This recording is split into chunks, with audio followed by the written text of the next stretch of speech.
Hi hello అండి, అందరికీ నమస్తే. వెల్కమ్ టు మై ఛానల్ గృహలక్ష్మి. ఈరోజు మార్నింగే మసాలా వడతో స్టార్ట్ చేశానండి. ఎందుకంటే మా పిల్లలు బయటికి వెళ్ళినప్పుడు మసాలా వడ చూశారండి. వాటిని ఒకరోజు కొనుక్కుందాం మమ్మీ అంటే తెచ్చారు. తెచ్చి టేస్ట్ చూసి ఇవి చాలా బాగున్నాయి మమ్మీ, ఇంట్లోనే ప్రిపేర్ చేయమని అడిగారు. అందుకోసం ఎలాగుంటాయో ట్రై చేద్దామని నేను నానబోసాను పచ్చిశనగపప్పు. అలా నానబోసి ఎట్లా వస్తాయని ట్రై చేస్తున్నాను. ఇప్పుడే ఫస్ట్ టైము, కానీ చాలా బాగా వచ్చాయండి. ఫస్ట్ అయితే పచ్చిశనగపప్పు నానబెట్టుకుని ఒక గుప్పెడంత పచ్చిశనగపప్పు తీసి పక్కన పెట్టుకోవాలి. ఉంటే కొంచెం పెసరపప్పు కూడా నానబెట్టుకోవాలి. అవి రెండు కలిపి విడిగా పక్కన పెట్టుకొని ఈ మిగిలిన శనగపప్పు ఉంటుంది కదా, దాన్ని కచ్చా పచ్చాగా దంచుకోవాలి. మరీ మెత్తగా దంచకూడదు. మెత్తగా దంచితే అవి గట్టిగా రావు.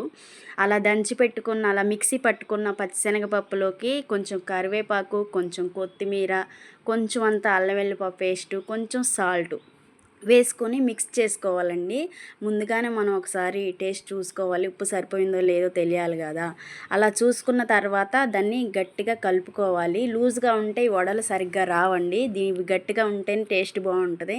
ఇంకా సగ్గుబియ్యం కూడా నానేసుకొని వేసుకుంటే చాలా మంచిదండి. నేను వేయటం మర్చిపోయాను, అందుకే నేనైతే ఇప్పుడు ఇలాగే ప్రిపేర్ చేస్తున్నాను. పిండి లూజ్గా ఉంటే కొంచెం ఏమైనా శనగపిండి ఉంటే కలుపుకోవచ్చండి. లేదు అలా కాదు అని అంటే ముందే టైట్గా పట్టుకోవాలి, అప్పుడే బాగా వస్తాయి. అలా కలిపి పెట్టుకున్న పిండిని చేతితోటి చిన్న ఉండల్లాగా చేసుకొని ఆయిల్లో వేసి డీప్ ఫ్రై చేసుకోవాలండి. చాలా బాగా వచ్చేసినాయండి. నేను వడలు చేసేదాన్ని, కానీ వడల కర్రీ చేసేదాన్నండి. కానీ ఈ మసాలా వడ టేస్ట్ అనేది చాలా బాగుందండి. అసలు తింటుంటే చాలా మంచిగా అనిపించింది. పిల్లలకి స్కూల్కి పెట్టి పంపించాను, నేను కూడా కొన్ని ఇంటి దగ్గర ఉంచుకున్నా. కానీ ఈవినింగ్ స్నాక్స్ లాగా కూడా చాలా బాగుంటాయండి మసాలా వడతో కర్రీ కూడా ప్రిపేర్ చేసుకోవచ్చండి. ఇంకెప్పుడైనా వీడియోలో నేను ఆ వీడియో తీసి పెడతాను మీకు. చాలా టేస్ట్గా ఉంటుంది, కర్రీ కూడా చాలా రుచిగా వస్తుంది. ఇదిగోండి డీప్ ఫ్రై చేశాక ఇలా వచ్చేసినాయండి. చూడటానికి చాలా బాగున్నాయి, అలాగే తినటానికి కూడా చాలా టేస్ట్గా రుచిగా ఉన్నాయండి. ఇంకా ఎలాగో శనగపప్పు మనకి డైట్కి కూడా చాలా మంచిది కాబట్టి పొద్దున్నే తిన్నా కానీ ఏ ప్రాబ్లం లేదండి. అలా బ్రేక్ఫాస్ట్ చేసి ఇచ్చేసి ఇక తర్వాత కొంచెంసేపు ఇంట్లో పనులు కంప్లీట్ చేసుకొని లంచ్ ప్రిపేర్ చేసి పిల్లలకి బాక్స్ ఇచ్చేసి వచ్చేసానండి. ఈ రోజైతే ఒక బ్లౌజ్ ఉందండి, అది శివరాత్రి పండగని ఇచ్చారు, కానీ నేను హడావుడిలో పడి కుట్టడం మర్చిపోయాను. మా ఇంట్లో ఓనర్ది బ్లౌజ్ కుట్టమని చెప్పారు, అందుకని కుట్టడం స్టార్ట్ చేశాను. బ్లౌజ్ కుట్టడం అంటే పేపర్ కటింగ్ చేసుకొని పెట్టుకుంటే చాలా ఈజీ అండి. ఎక్కువ బ్లౌజులు ఒకరే కుట్టాలి అనుకున్నప్పుడు వాళ్ళది మనం ఒక పేపర్ కటింగ్ చేసుకొని రోల్ చుట్టుకొని దాచిపెట్టుకుంటే ఇన్స్టెంట్గా అప్పటికప్పుడు కుట్టుకోవటం చాలా ఈజీ అవుతుందండి. ప్రతిసారి మనం కొలతలు తీయాలంటే కష్టం అవుతుంది. వేరు మనుషులకి వేరు బ్లౌజులు కుట్టాలన్నప్పుడు కొలతలు తీసుకొని కుట్టడం ఈజీ, కానీ ఒకే మనిషికి కుట్టాలనుకున్నప్పుడు ఎక్కువ బ్లౌజులు ఇలా పేపర్ కటింగ్ చేసుకొని పెట్టుకోవటం వల్ల అనేది బ్లౌజు ఈజీగా ఇన్స్టెంట్గా అయిపోతుంది. రిస్క్ అనేది ఉండదు. ఒక 1 అవర్లో ఈజీగా కుట్టేసేయచ్చు. ఇప్పుడు నేను కుట్టే బ్లౌజు ప్రిన్స్ కట్ బ్లౌజ్ అండి, అందుకే నేను ముందుగానే అన్ని పార్ట్స్ కట్ చేసి పెట్టేసుకున్నాను. ఇక క్లాత్ కూడా వాష్ చేసి పెట్టుకొని ఇలా పేపర్ దాని మీద పరిచి చాక్ పీస్తో ఇలా గీత గీసుకొని తర్వాత కట్ చేసుకుంటాను. బ్లౌజు ఈజీగా కట్ చేయాలంటేనండి నడుము కొలత, చెస్ట్ కొలత, షోల్డర్ కొలత, ఈ 3 కొలతలు తెలిస్తే చాలా ఈజీగా కుట్టేసేయచ్చండి. నడుము కొలత ద్వారా కూడా బ్లౌజులు చాలా ఈజీగా వచ్చేసేస్తాయి. మనిషి పర్సనాలిటీని బట్టి బ్లౌజ్ కుట్టడం అనేది మారుతూ ఉంటుందండి. అందుకని మనం బాడీ మెజర్మెంట్స్ తీసుకుంటే చాలా ఈజీగా కుట్టేసేయచ్చండి. బాడీ మెజర్మెంట్స్ ఈ 3 కొలతలు తీసుకుంటే ఎలాంటి వారికైనా కానీ బ్లౌజ్ సైజ్ ఈజీగా తెలిసిపోతుంది. ఇప్పుడు నేను కుట్టే బ్లౌజు 40 సైజ్ అనమాట.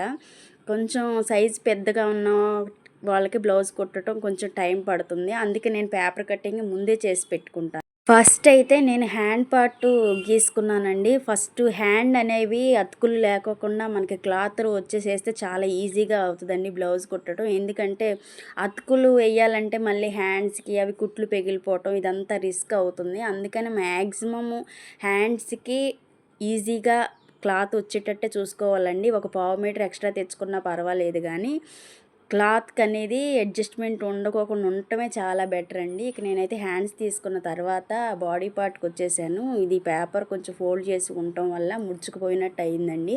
కానీ దాని మీద చుట్టూరు వెయిట్ పెట్టుకొని అలా చాక్ పీస్‌తో గీసుకుంటే కొలత అనేది పర్ఫెక్ట్‌గా ఈజీగా వస్తది. ఇక నేను అదే పని చేస్తున్నాను. దాని మీద కొంచెం వెయిట్ పెట్టేసుకొని దాని రౌండ్ షేప్ అనేది గీసుకుంటున్నాను. ఈ 2 పార్ట్ తీసుకుంటే నేను ప్రిన్స్ కట్ బ్లౌజ్ కాబట్టి కట్ చేసేది ఇక ఈజీ అవుతుంది. మెయిన్ ఈ 2 పార్టులు తీసుకోవాలండి. ఇక తర్వాత మిగిలినవి ఉన్నాయి కదా ఫ్రంట్ షేప్లో, అవి కూడా కట్ చేసి పెట్టుకున్నాను.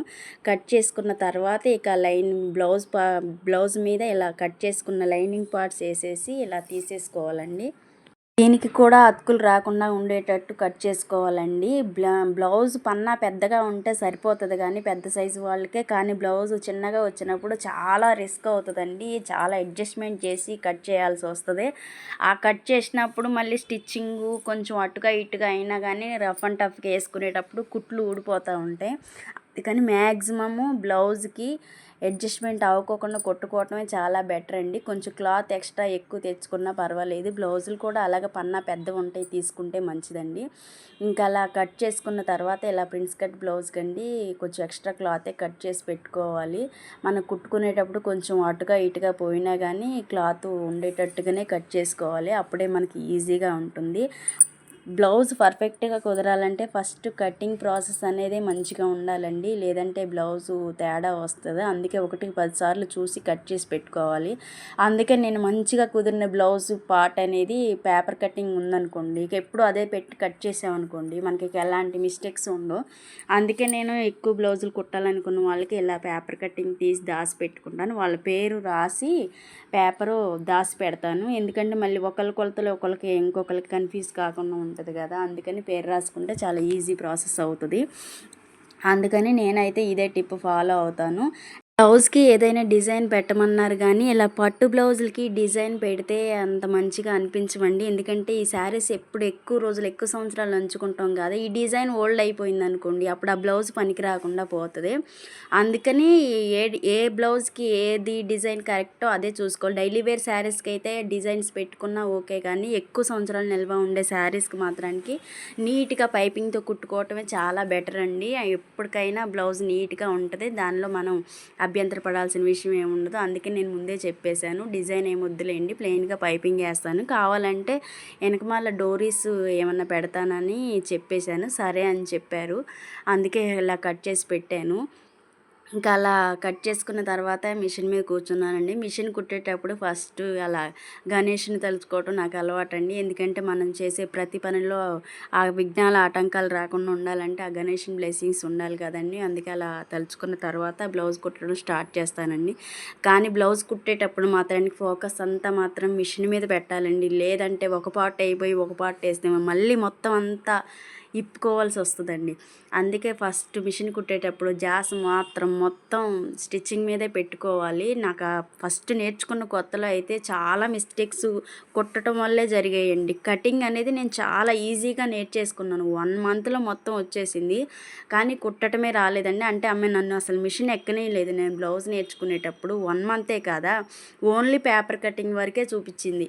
ఇంకా తర్వాత నేనే అన్నీ మిషన్ సొంతంగా కొనుక్కొని దాని మీద అంతా ప్రాక్టీస్ చేసి ఇలా బ్లౌజులు కుట్టడం నేర్చుకున్నానండి. ఎవరైనా సరే టైలరింగ్ నేర్పించేటప్పుడు ఫస్టే మనల్ని మిషన్ ఎక్కనివ్వరండి. మనం ఫస్ట్ పేపర్ కటింగ్ చూపిస్తారు, ఆ తర్వాత చేతితో కుట్టమంటారు. వాళ్ళు చిన్నగా క్లాత్ కట్ చేసి ఇచ్చి చేతితో తీసుకురామంటారు. అలా చూపించిన తర్వాత మనకి చేతితో కుట్టం వచ్చిన తర్వాత అప్పుడు మిషన్ ఎక్కనిస్తారేమో, కానీ అంతవరకు నేనైతే వెళ్ళలేదండి. ఓన్లీ 1 మంతే కదా వెళ్ళింది. ఆ కటింగే గుర్తుపెట్టుకొని నేను చిన్నగా ఇంట్లో కట్ చేసుకొని బ్లౌజులు నేర్చుకున్నానండి, మిషన్ కొనుక్కొచ్చుకొని. అలా నేర్చుకున్న బ్లౌజులు ఒక్కటే ఆమె దగ్గర నేర్చుకున్నానండి. మిగిలిన లాంగ్ ఫ్రాక్స్ కానీ ఇలా పిల్లలకి పంజాబీ డ్రెస్సులు కానీ వేరే ఏవైనా సరే అన్నీ యూట్యూబ్లో చూసి నేర్చుకున్నవానండి. మా పాపకైతే ప్రతి బర్త్డేకి నేనే డ్రెస్ డిజైన్ చేస్తాను. తను చాలా హ్యాపీగా ఫీల్ అవుతుంది. స్కూల్కి వేసుకెళ్ళే కానీ వాళ్ళ ఫ్రెండ్స్ చూసి చాలా బాగుందని మెచ్చుకుంటారు. ఎందుకంటే మన చేతితో మనం కుట్టుకుంటే ఆ సాటిస్ఫాక్షన్ వేరే ఉంటుందండి. బయట కొనాలంటే ప్రైజెస్ కూడా చాలా ఎక్కువగా ఉంటాయి కదా, అదే మనీ మనం పెడితే మనకు నచ్చిన డిజైన్లో వస్తుంది, ఇంకా తక్కువ కాస్ట్లో అయిపోతుంది. అందుకే నేను మా పాపకి డ్రెస్సెస్ మాత్రం బర్త్డే వరకు నేనే డిజైన్ చేసి కుడతానండి. ఇదిగోండి ఇలా బ్లౌజ్ అంతా కుట్టిన తర్వాత ఇలా రెడీ అవుతుందండి బ్లౌజు. వెనకమాల బ్యాక్ మాత్రానికి ఇలా డిజైన్ పెట్టానండి, డోరీస్ కాకుండా ఇలా ఉంటే. ఇప్పుడు మోనాలిసా బీడ్స్ ఫేమస్ కదా, అందుకే ఇలా పెట్టాను. ఈ వీడియో మీకు నచ్చితే లైక్ చేయండి, షేర్ చేయండి, సబ్స్క్రైబ్ చేసుకోండి. బాయ్ అండి.